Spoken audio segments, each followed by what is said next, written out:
বন্ধুরা, আজ আমি একটু ঘুগনি করেছি। তো আপনাদের সেটাই শেয়ার করছি।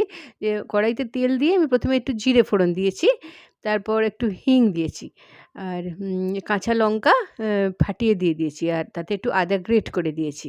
এই হলো মসলা। আর মটর কড়াইটাকে আমি ওভার নাইট ভিজিয়ে সেদ্ধ করে রেখেছিলাম, সেইটা দিয়েছি। হলুদ দিয়েছি, নুন দিয়েছি, খুব সামান্য পরিমাণ চিনি দিয়েছি। এটা যখন মানে ফুটে ঘন হয়ে এলো, তখন আমি ওপর থেকে একটু ভাজা মসলার গুঁড়ো দিয়েছি। খুব টেস্টি আর খুব হালকা হয়েছে। এখন তো একটুখানি রিচ খাওয়ায় সমস্যা হচ্ছে।